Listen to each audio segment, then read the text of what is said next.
Jemaat sekalian, sebelum kita memulai kebaktian pagi ini, kita bersatu teduh sejenak.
Selamat pagi saudara sekalian dikasih dalam Yesus Kristus, damai sejahtera beserta kita semua. Kita bersyukur pagi ini kita masih diberikan karunia kesehatan, kondisi yang baik untuk dapat beribadah bersama-sama. Ibadah ini kita awali dengan suatu pengakuan bahwa pertolongan kita adalah dalam nama Tuhan yang menjadikan langit dan bumi, yang tetap setia memelihara ciptaannya untuk selama-lamanya. Amin.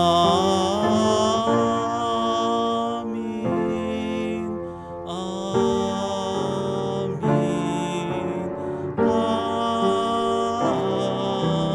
Amin.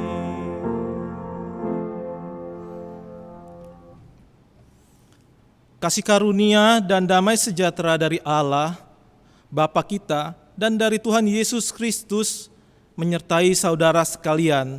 Tuhan besertamu. Nats pembuka pada kebaktian pagi ini kita akan ambil dari Kolose pasalnya yang ketiga ayat ke-9. Demikian bunyinya. Jangan lagi kamu saling mendustai, karena kamu telah menanggalkan manusia lama serta kelakuannya. Marilah kita menaikkan pujian dari KPPK nomor 13, Allah Bapa hadir dalam bait sucinya.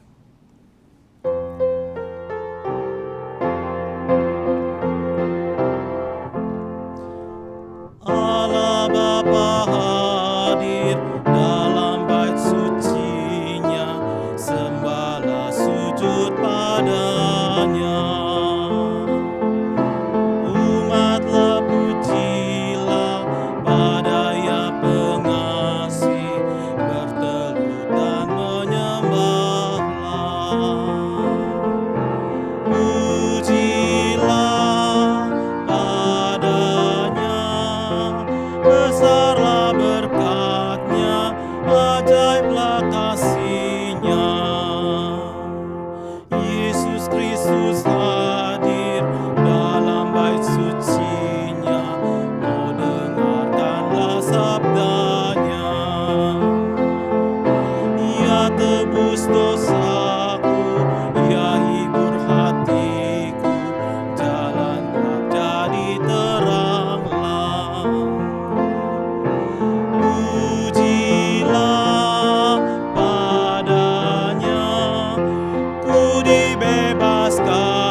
Mari kita berdoa mengakui dosa-dosa kita. Tuhan, kasihanilah kami orang berdosa ini. Pada saat kami mengingat hari-hari yang kami lalui, begitu banyak dosa yang kami lakukan, dosa yang menyakiti sesama kami, dosa yang sangat membuat kami down, mematahkan semangat hidup kami, juga hal-hal yang begitu menyakitkan yang kami lakukan kepada saudara-saudara kami. Saat ini Tuhan, kami datang ke hadirat-Mu. Kami mau mengakui semua dosa-dosa kami, dan kami memohon pengampunan dari Engkau Tuhan. Kiranya Engkau yang Maha Pengasih, Maha Pengampun, menghapuskan dosa kami dan menjadikan kami satu kali lagi diberikan kesempatan untuk menjalani hidup ini sesuai dengan kehendak-Mu, dan kami mohon tuntunan-Mu bagi kami dalam menjalani hidup ini. Terima kasih Tuhan, dengarkanlah doa kami. Dalam nama Tuhan Yesus kami berdoa, amin. Berita anugerah dalam kebaktian ini kita ambil dari Yohanes pasal yang ke-13 ayat ke-34 sampai ke-35. Kita akan membacakannya bersama-sama. Yohanes 13 ayat 34 sampai 35. Aku memberikan perintah baru kepadamu, yaitu supaya kamu saling mengasihi. Sama seperti aku telah mengasihi kamu, demikian pula kamu harus saling mengasihi. Dengan demikian semua orang akan tahu bahwa kamu adalah murid-muridku, yaitu jikalau kamu saling mengasihi. Demikianlah berita anugerah dari Tuhan. Jemaat dipersilakan memberikan salam damai kepada saudara-saudara sekalian di rumah. Sebagai respon pengampunan dosa dan berita anugerah yang telah kita terima, kita akan menaikkan pujian dari KPPK 353, Hidupku ini kuserahkan.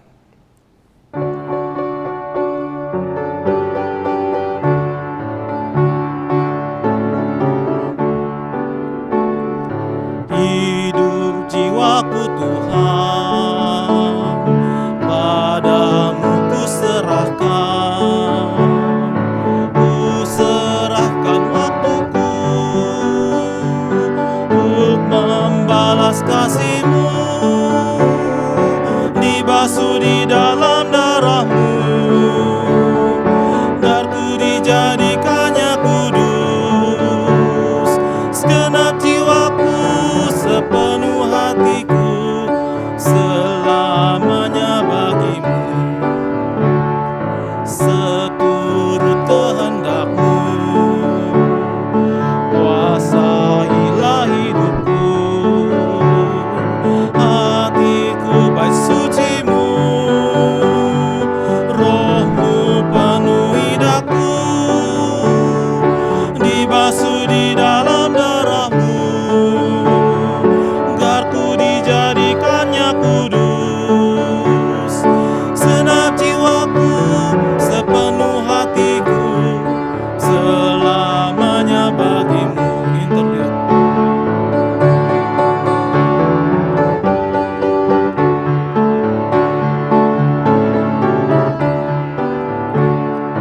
Kasih-Mu membakarku,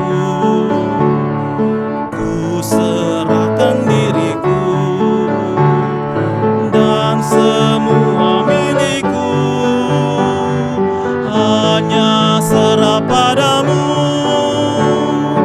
dibasuh di dalam darah-Mu,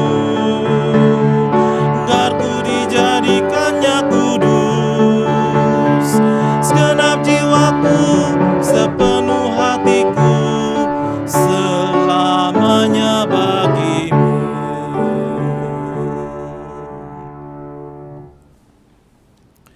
Kita akan bersama-sama mendengarkan firman Tuhan yang akan dibawakan oleh Pendeta Simon Stevili.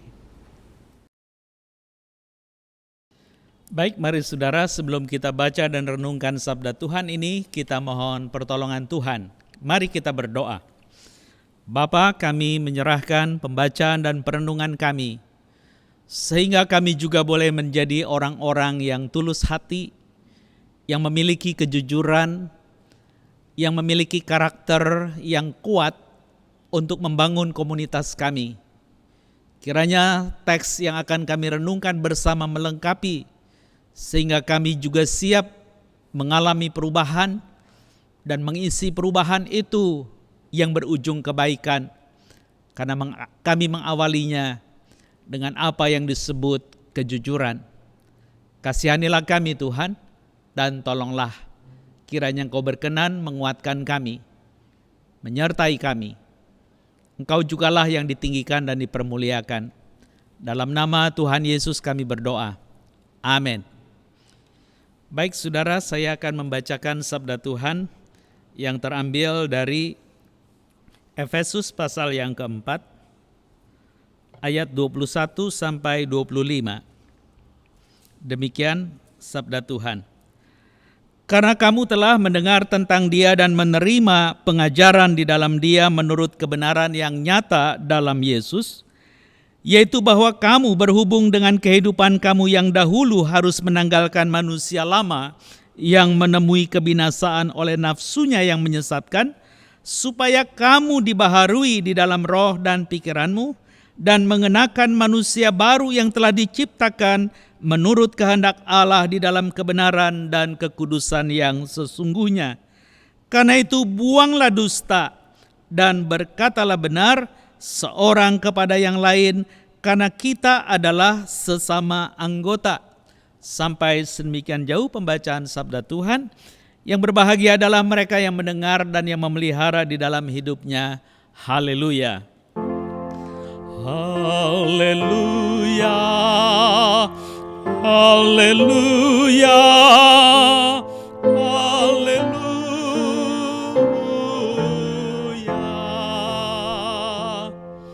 Selamat pagi saudara, ibu bapa dan semua yang di rumah yang dikasihi Tuhan. Pada minggu ini seharusnya seluruh gereja Tuhan akan merayakan perjamuan kudus internasional. Namun kita akan mengulur ke 2 minggu ke depan karena hal-hal teknis yang harus dilengkapi. Jadi kalau kita ingat kembali tentang perjamuan kudus internasional, artinya gereja secara seluruh bangsa mengingat kembali karya Tuhan yang mati dan bangkit. Apa yang menjadi nyata di dalam karya Dia? Dia hanya mau mengatakan bahwa manusia pada mulanya diciptakan Allah jujur. Tidak ada yang lain. Tetapi kenapa bisa menjadi bagian hari ini ada hal yang bengkok di sana sini? Barangkali bagian bengkok di sana sini itu menjadi bagian yang saudara dan saya tidak bisa hindari. Karena jebakan Taman Eden. Apa hubungannya? Ada saudara. Karena bacaan dari Efesus tadi untuk mengatakan yang benar, yang kudus dan jangan berdusta, itu ada kait dengan peristiwa Eden. Karena manusia pertama menjadi budak, budak dosa oleh karena menjadi korban dusta si jahat. Dan sudah barang tentu dusta itu menjadi kebiasaan yang melukai, mengingat kembali, terluka lagi dan terus menerus. Lalu pada akhirnya dusta itu akan menjadi bagian yang tidak bisa dihindari konsumsi harian kita. Bagaimana membuang itu? Maka temanya tidak berlebihan kalau perubahan itu membutuhkan kejujuran. Perubahan membutuhkan kejujuran. Jadi dengan kata lain, kalau kita ingin masyarakat kita, kalau kita ingin jemaat kita, kalau kita ingin keluarga kita mengalami hal-hal yang menyenangkan, maka kita harus mulai perubahan itu dengan jujur. Tidak ada yang lain. Pertanyaannya, jujur itu apa sebenarnya? Saya dapat satu kutipan yang baik. Dia mengatakan begini, integrity is telling my truth, myself the truth. Saya ulang, integrity is telling myself the truth. And honesty is telling the truth to other people. Jadi dia mau bilang bahwa integritas itu sedang mengatakan kepada diriku perihal yang benar. Yang juga dikutip di Efesus 4 soal kebenaran. Dan kejujuran itu sedang menceritakan kebenaran kepada orang lain. Jadi dengan kata lain, kejujuran itu tidak mungkin saudara bisa menjadi konsumsi semua kalau saudara dan saya itu tidak punya karakter atau integritas yang mengatakan hal benar di dalam batin ini. Omong kosong lah. Suka-sukanya lah.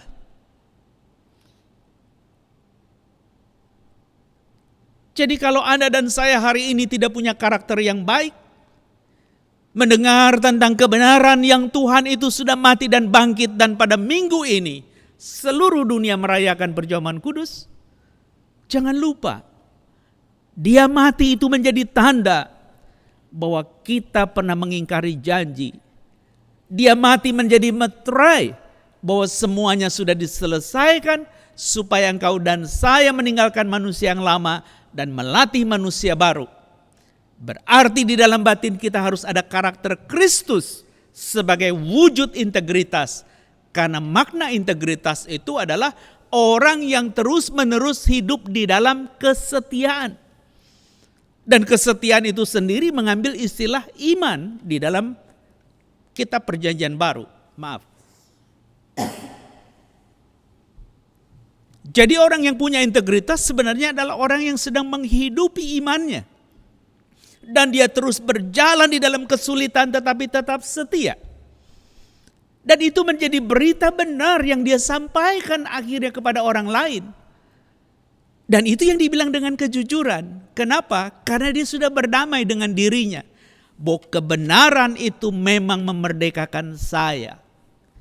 Jadi kalau nanti 2 minggu lagi kita akan merayakan perjamuan kudus di bulan Oktober, berarti di minggu ketiga, saudara jangan lupa, engkau dan saya adalah orang yang dimerdekakan oleh Kristus dengan tanda dan meterai kematiannya, yang kita beritakan, yang kita rayakan sampai dia datang kembali, karena dia sudah mengampuni Anda dan saya.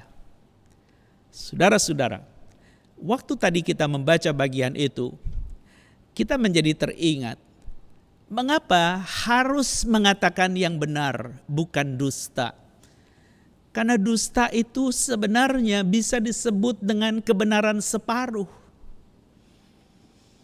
Makanya orang berdusta itu selalu ngomong benar tapi separuh. Contohnya pemimpin kita yang mengatakan bisa membangun, memiliki rumah dengan DP 0%. Benar, separuh. Faktanya nggak bisa. Apa sistemnya salah? Tidak, karena asterik yang membunyikan itu tidak difahami oleh para pendengar. Engkau harus menyicilnya 1 bulan, sekian nominalnya, dan tidak mungkin untuk karyawan lepas itu bisa memilikinya. Itu hanya contoh. Jangan Anda terjebak dengan pribadinya. Saya tidak punya kepentingan dengan orang itu. Tapi saya punya kepentingan, jangan jadi orang yang demikian. Bicara separuh benar. Separuhnya suka-suka dia. Masih ada contoh lain yang sembarangan ngomong juga sebagai hoax yang sebenarnya adalah dusta, kalau tidak mau dikatakan fitnah.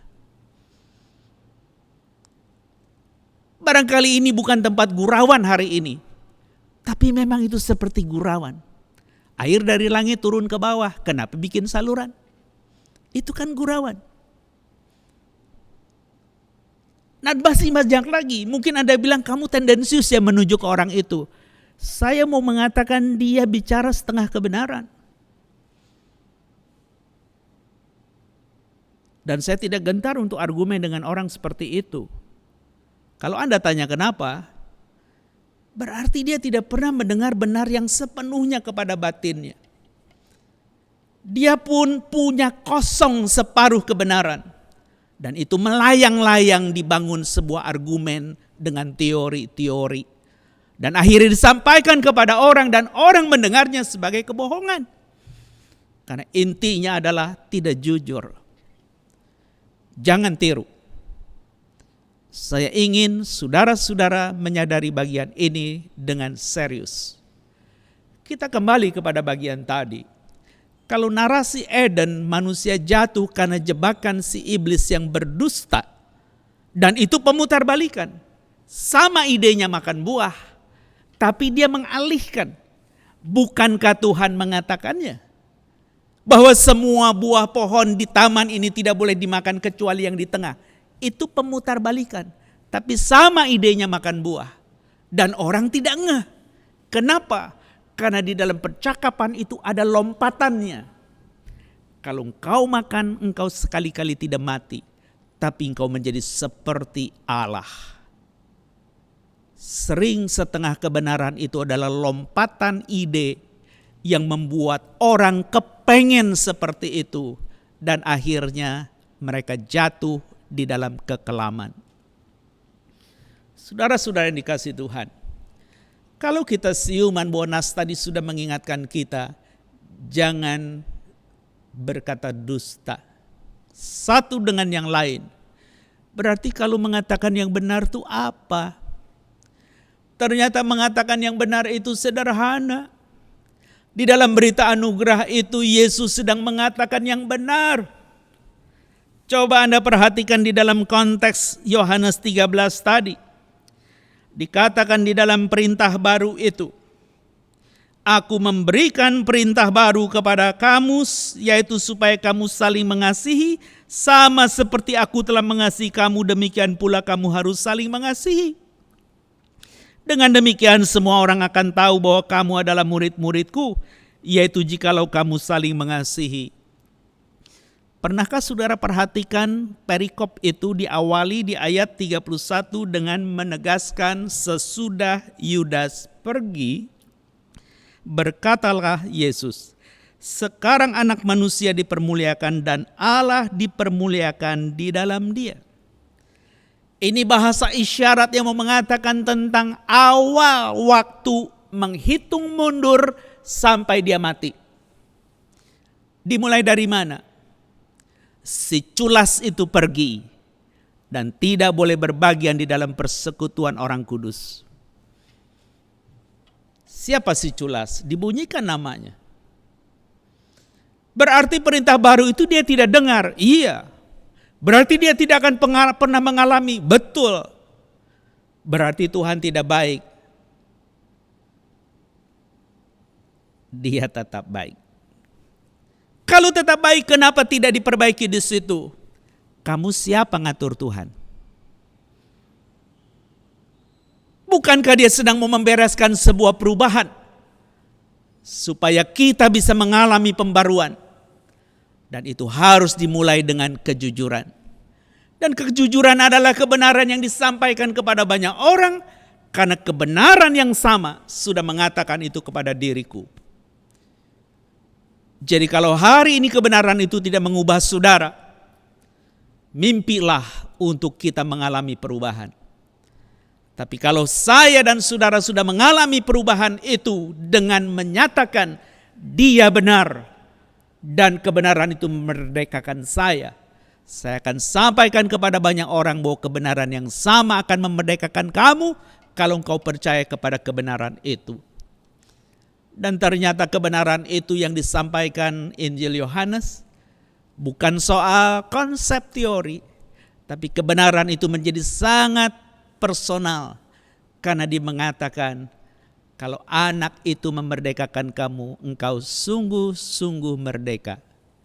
Jadi kebenaran itu dikaitkan dengan Putra Allah. Itu sebabnya kita mengingat kembali kenapa gereja dunia merayakan perjamuan kudus internasional hari ini. Anda belum melakukannya, jangan sedih. Masih ada 2 minggu lagi. Renungkan dan siapkan batinmu baik-baik. Apakah engkau mau melakukannya? Dan di dalam Efesus tadi Ibu Bapak dikatakan, kita sebagai orang yang memiliki kesempatan memasuki hidup dengan manusia baru, dikatakan di dalam ayat yang ke-21, kamu telah mendengar tentang dia. Bahkan menerima pengajaran di dalam dia, menurut kebenaran yang nyata di dalam Yesus. Kata benar muncul di situ, yaitu bahwa kamu berhubung dengan kehidupan yang dahulu harus menanggalkan manusia lama. Kenapa? Karena manusia lama itu berujung kematian, yang menemui kebinasaan oleh nafsunya yang menyesatkan, supaya kamu dibaharui di dalam roh dan pikiranmu. Jadi kalau masih ada nafas, kesempatan yang indah, biarlah pikiran itu diolah bukan untuk memperdaya orang lain, tapi memberdayakan mereka, karena Tuhan menghargai daya kita. Kutipan yang baik juga dari kejujuran itu, saya mau mengatakan bahwa kejujuran itu lebih ketimbang tidak mengatakan yang bohong. Tapi kejujuran itu merupakan kebenaran yang diceritakan, kebenaran yang dibicarakan, kebenaran yang dihidupkan, dan kebenaran yang dilatih di dalam saling mencintai. Tidak berlebihan dia mengatakan honesty is more than not lying. It is truth telling, truth speaking, truth living, and truth loving. Jadi kalau memang itu kejujuran, akhirnya betul berita anugerah tadi. Supaya orang tahu engkau muridku ketika engkau saling mengasihi. Kenapa? Karena kebenaran itu sebentar lagi mewujud nyatakan di dalam aniaya yang tak terkatakan, yang berujung maut, bukan karena salah dosanya, tapi salah dosa Anda dan saya yang ditanggungnya. Itu fakta. Jadi kalau pagi ini kita boleh kembali merangkum pikiran kita, supaya jangan mengatakan dusta, karena engkau dan saya adalah manusia baru. Tanggalkanlah yang lama, yang disebut dengan kematian itu, karena dengan cara itulah engkau akan memasuki manusia barumu, dan engkau hidup di dalamnya. Dan engkau terus-menerus diperbaharui, sehingga engkau adalah orang yang di dalam perikop itu dikatakan bahwa engkau akan ramah bukan marah seorang terhadap yang lain, penuh kasih mesra dan saling mengampuni sebagaimana Allah di dalam Kristus telah mengampuni kamu. Jangan lupa, perjamuan kudus adalah sebuah perayaan iman yang isinya pengampunan. Jadi kalau engkau masih punya hati sulit mengampuni sesama, seharusnya kita jujur, kita tidak layak berbagian dalam perjamuan. Karena dikatakan integrity is telling myself the truth. Jadi kalau kebenaran itu sedang mengatakan kepada kita dan kita merasa paling hebat, paling lebih dari yang lain, enggak benar. Kita harus mengakui bahwa saya salah dan diampuni. Dan sesudah itu ketika kita mengatakan kejujuran dan kita tahu ada kelemahan, enggak usah dikorek. Tapi kita ingatkan, tegur, dampingi. Barangkali dengan cara itulah jemaat kita, masyarakat kita akan mengalami pembaruan yang menuju kepada hidup yang damai sejahtera. Di luar itu adalah kepalsuan, kebohongan, tidak pernah ada. Ada satu bagian lagi yang ingin saya sampaikan kepada saudara-saudara tentang sebuah perubahan. Itu tulisan dari Nowen, ya. Jadi kalau saya boleh singkat, Nowen itu membuat refleksi yang berjudul Suddenly a Wall Becomes a Gate. Tiba-tiba sebuah dinding atau tembok menjadi sebuah gerbang. Dia sedang mau menyampaikan pikirannya tentang kematian. Bahwa dia katakan bahwa kematian itu adalah bagian dari peristiwa hidup yang paling dalam dan paling besar. Kenapa? Karena tidak akan ada lagi perubahan sesudah itu. Jadi dia mengatakan barangkali kepenuhan dari apa yang kita pahami tentang event itu kita tidak dapat jelaskan dengan kata-kata yang jernih, kata-kata yang lengkap. Tidak pernah. Semisal apa yang nampaknya itu akhir dari segalanya, ternyata itu awal. Contoh, barangkali dia baru percaya Tuhan dan dia dipanggil Tuhan. Sayang ya, berakhir seperti ini. Itu awal. Dia tidak perlu secara fisik mengalami aniaya dan derita. Berikutnya dia mengatakan barangkali itu adalah sebab dari sebuah ketakutan. Tapi terbukti itu adalah awal menjadi keberanian. Contoh, penyangkalan Petrus yang berujung kepada perasaan bersalah dan ditinggalkan Tuhan. Ternyata itu adalah awal dari keberanian ketika Tuhan memulihkan sesudah kebangkitan. Engkau akan menjadi gembala dari kawanan domba-dombaku. Pergi. Jadi sepertinya sesuatu yang menakutkan. Tapi justru itu adalah awal dari hal yang mendatangkan keberanian. Barangkali itu adalah segala-galanya sudah habis, tidak ada lagi pengharapan. Tapi ternyata itu adalah basis dari pengharapan itu sendiri. Kenapa? Karena tiba dinding itu menjadi gerbang. Dan walaupun kita tidak dapat mengatakan dengan begitu jernih dan persis apa yang ada di balik itu semua. Tapi nada dari segala yang kita lakukan dan katakan pada jalan kita menuju gerbang itu harus berubah secara drastis. Kenapa?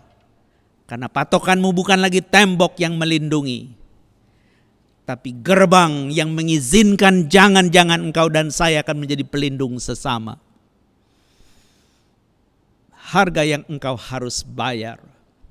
Itulah yang Paulus mau garis bawahi, supaya engkau memiliki manusia baru yang terus diperbaharui di dalam kebenaran dan kekudusan. Dia menggunakan kata dikaiosune dan hosiotes, yang artinya bahwa secara hukum kau menggenapkan tuntutannya dan kau betul-betul menunjukkan hidup sesuai hukum yang sudah ditetapkannya. Dan akhirnya orang membaca engkau murid-murid Kristus. Kenapa? Karena tadi kebenaran itu bukan hanya truth telling, truth speaking, truth living, tapi juga truth loving. Jadi biarlah kebenaran yang sudah memerdekakan saudara itu betul-betul nyata. Dan itulah awal dari perubahan, yaitu kejujuran. Bayarlah harga itu dan dia akan menyertaimu. Percayalah, dia tidak meninggalkan engkau. Sampai kita jumpa 2 minggu lagi, mewujud nyatakan perjamuan yang menandakan dia sudah mengampuni engkau dan saya. Kiranya Tuhan berkenan dengan segala pergumulan kita, dia berkenan dengan segala harapan-harapan kita, sehingga kita boleh terpelihara sebagai jemaat, karena mengawali sebuah kehidupan baru yang berubah dengan kejujuran. Kembali kepada basic, bahwa dia menciptakan engkau dan saya jujur. Ayat itu ada di Pengkhotbah 7 ayat 29. Lihatlah, hanya ini yang kudapati, bahwa Allah telah menjadikan manusia yang jujur, tapi mereka mencari banyak dalih. Ketika engkau mengalami pengampunan, kembali, karena engkau diciptakan jujur bukan untuk berkhianat, memfitnah dan mendustai, tapi mengatakan yang benar. Mahal harganya, tunaikan.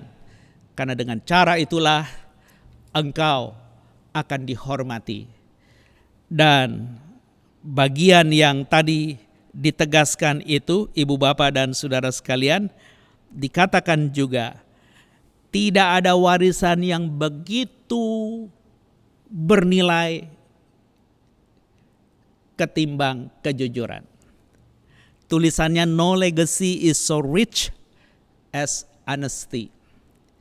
Jadi nggak ada hal-hal yang menjadi warisan itu yang begitu berharga ketimbang kejujuran.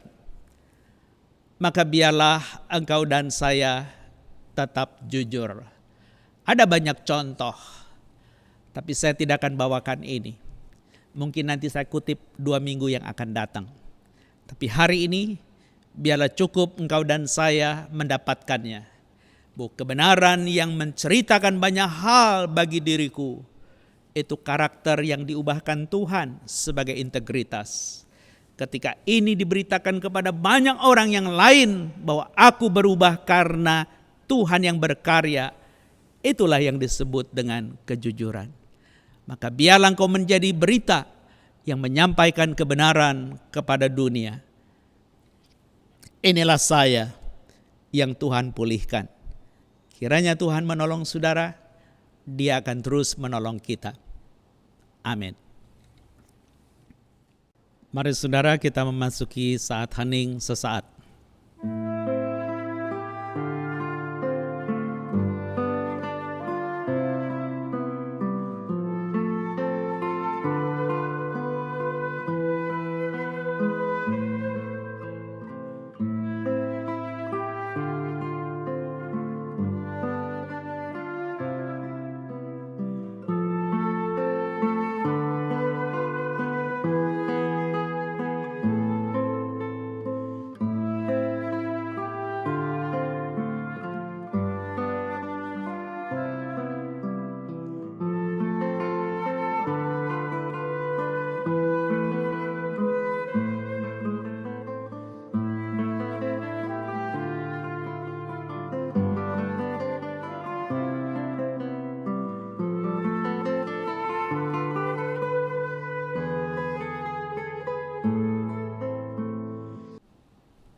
Mari kita menaikkan beberapa doa syafaat kita.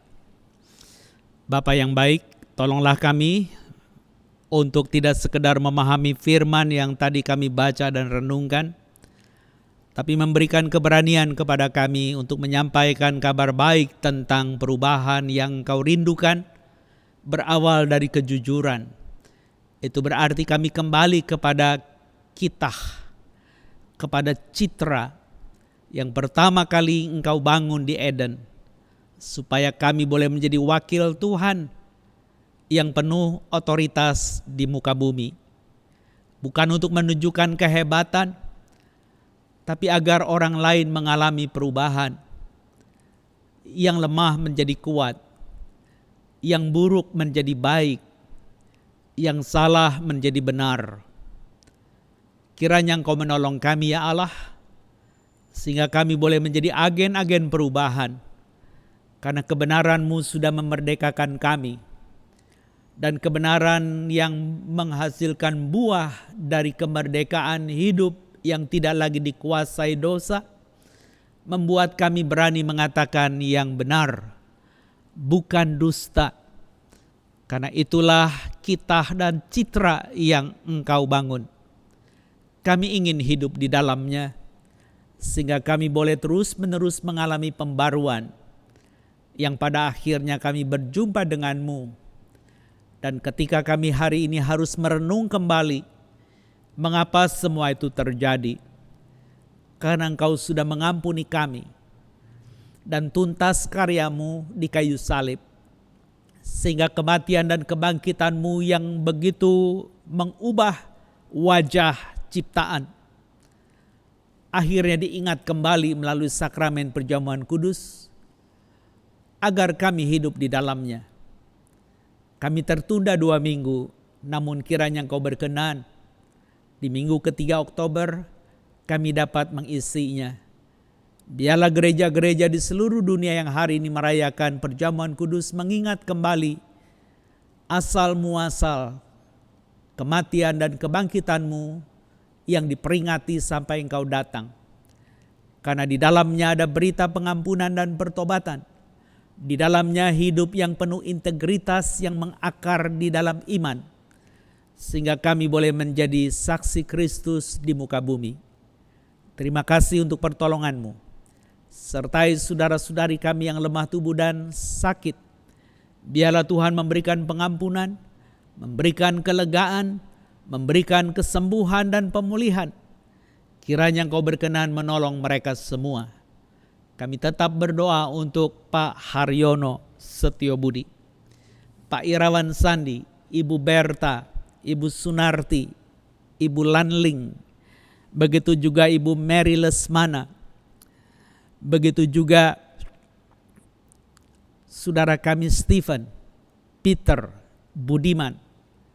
Kiranya Engkau juga sertai mereka, sehingga segala upaya untuk mendapatkan kesehatan mereka memilikinya. Kami berdoa Tuhan, kiranya Engkau berkenan menolong saudara-saudari kami ini, dan Engkau jamah mereka satu persatu. Dan barangkali ada orang yang kami lupa menyebut namanya. Biarlah Tuhan mengingat mereka, berbelas kasih kepada mereka. Kami berdoa di dalam nama Tuhan Yesus, menitipkan saudara-saudari kami yang lain. Begitu meluasnya penyebaran virus COVID-19, sehingga pemerintah kami kembali melakukan PSBB. Kiranya Tuhan sertai tim dokter yang harus bertempur, memberikan kesehatan kepada pasien. Begitu juga mereka yang ada di garis belakang, saudara-saudari kami yang tidak tertolong harus dikebumikan. Berikan mereka juga energi untuk menyelesaikan panggilan tugas mereka. Tuhan yang baik, kiranya Engkau juga menolong. Sehingga di dalam masa penantian seperti ini, harapan kami bukan soal vaksin, tapi harapan kami adalah bagaimana kami memulai hidup baru dengan sebuah perubahan yang isinya adalah kejujuran. Kasihanilah kami dan tolong ya Tuhan. Begitu juga pemerintahan kami, yang hamba-Mu tadi harus memberikan sebuah koreksi tentang mengatakan kebenaran sebelah atau separuh. Kiranya Engkau berkenan juga memberikan pengampunan, menolong pemimpin kami, baik presiden dengan wakil, dan 34 gubernur termasuk gubernur kami di Jakarta, Bapak Anies Baswedan. Kiranya Engkau menolong Tuhan, supaya kami tidak harus membenci orang, tapi kami tidak bisa membiarkan kata-kata jahat yang terbungkus dengan frasa-frasa yang penuh kesantunan, namun tidak memperlihatkan kesopanan untuk hidup yang lebih baik. Kami tidak harus diam. Kami harus mengatakan yang benar kepada siapapun, supaya mereka tahu bahwa kebenaran sesungguhnya bukan sebuah konsep, bahwa kebenaran bukan sebuah teori, tapi kebenaran adalah Tuhan itu sendiri. Ya Allah yang baik, kiranya Engkau menolong kami, menyertai kami. Kami ada salah, begitu juga para pemimpin kami. Biarlah mereka akan bertobat, sehingga apa yang pernah mereka buat tidak harus menjadi bahan cemoohan, bahan gurauan kami, tapi kami juga bertobat dan kembali membangun kehidupan dengan kata-kata yang baik. Kasihanilah kami Tuhan, sehingga pemerintahan kami juga kuat dan kami dapat melangkah tanpa virus lagi. Barangkali vaksin itu belum ada, namun kami sudah mengalami sebuah imunitas tubuh yang baik, agar kami boleh menjadi saluran berkat-Mu. Untuk maksud itulah Tuhan kami memohon, sertai juga majelis jemaat kami, untuk melanjutkan kepemimpinan dengan pola konsolidasi yang berbeda melalui rapat yang biasa kami buat. Hari ini pun rapat itu masih berlangsung, namun tidak terbiasa dengan hal-hal yang berkait dengan teknologi. Berikanlah kami hikmat, sehingga semuanya boleh ada di dalam kontrol yang baik, yaitu Tuhan yang penuh kuasa. Sertai kami yang lain Tuhan. Kiranya Engkau berkenan mendengar syafaat kami yang jauh dari sempurna ini, karena kami hanya panjatkan di dalam satu nama Tuhan kami Yesus Kristus. Amin. Marilah kita bersama dengan umat Allah masa lalu, masa kini, dan masa depan mengingat janji baptis kita menurut pengakuan iman rasuli yang berbunyi demikian. Aku percaya kepada Allah, Bapa yang Maha Kuasa, Khalik langit dan bumi, dan kepada Yesus Kristus anaknya yang tunggal Tuhan kita, yang dikandung daripada Roh Kudus, lahir dari anak darah Maria, yang menderita sengsara di bawah pemerintahan Pontius Pilatus, disalibkan, mati dan dikuburkan, turun ke dalam kerajaan maut. Pada hari yang ketiga bangkit pula dari antara orang mati, naik ke surga, duduk di sebelah kanan Allah, Bapa yang Maha Kuasa, dan dari sana ia akan datang untuk menghakimi orang yang hidup dan yang mati. Aku percaya kepada Roh Kudus, gereja yang kudus dan persekutuan orang kudus, pengampunan dosa, kebangkitan orang mati, dan hidup yang kekal. Amin. Saudara sekalian, pada saat ini marilah kita memberikan persembahan yang terbaik bagi Tuhan dengan beralaskan firman Tuhan yang terambil dari Mazmur pasal yang 95 ayat 2-3.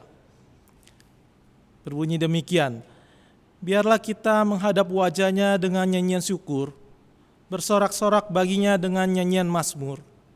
Sebab Tuhan adalah Allah yang besar dan Raja yang besar mengatasi segala Allah. Sebagai lagu pengantar persembahan, kita akan naikkan pujian dari KPPK nomor 50, Hitung Berkat-Mu, bait 1 dan 4. Bila gelombang kehidupan menimpa, hati jadi takut dan putus asa. Jangan lupa berkat Tuhan hitunglah, pasti kau tercengang akan karyanya. Hitung berkat satu persatu, dan lihatlah karya Tuhanmu. Hitung berkat satu persatu, hitung berkat yang melimpah padamu. Dalam pergumulanmu di dunia, jangan khawatir, Tuhan akan beserta. Ia mengirim malaikatnya menjaga, membimbing, menghiburmu sampai sorga. Hitung berkat satu persatu, dan lihatlah karya Tuhanmu. Hitung berkat satu persatu, hitung berkat yang melimpah padamu. Mari kita berdoa. Bapa di surga, terima kasih karena Engkau senantiasa menyertai hidup kami. Kami sendiri adalah makhluk yang lemah, tanpa kekuatan diri sendiri tidak akan berarti apa-apa. Tapi Engkau senantiasa menopang hidup kami, memberikan kami berkat, tidak aja jasmani, namun juga Engkau memberikan keselamatan kepada kami. Pada saat ini kami membawa persembahan kami ke hadirat-Mu Tuhan, yang juga merupakan berkat yang Engkau berikan kepada kami. Kiranya Tuhan sucikan, kuduskan semua persembahan kami ini, boleh menjadi berkat bagi banyak orang untuk kemuliaan nama Tuhan.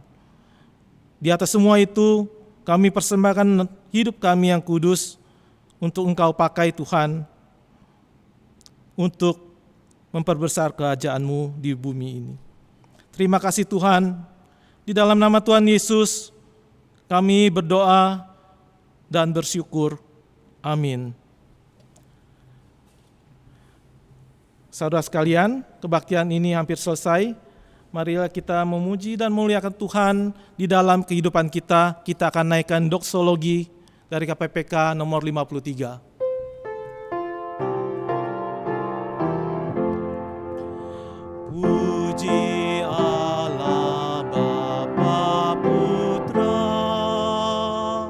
puji Allah Roh Kudus, ketiganya yang esa. Pohon selamat sumber berkat. Amin.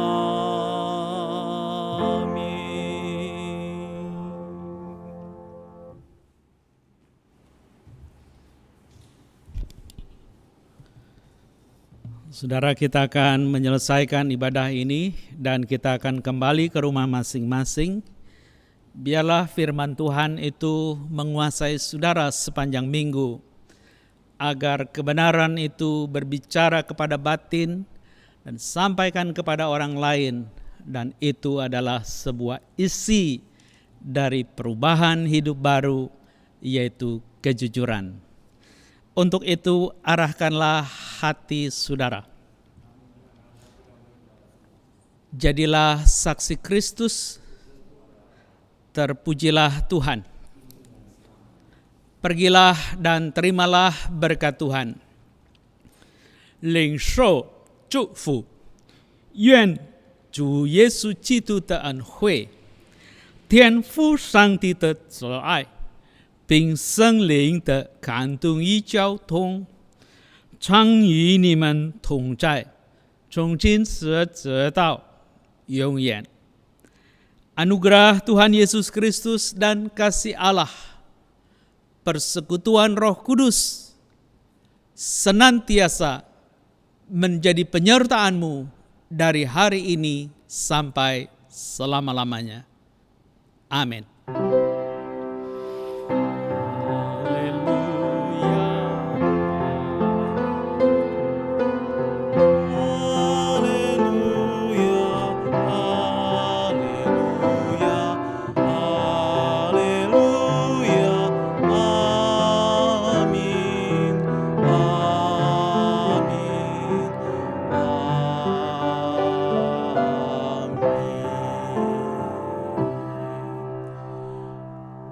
Kebaktian telah selesai. Saudara diminta bersaat teduh sejenak. Tuhan Yesus memberkati. Selamat hari Minggu.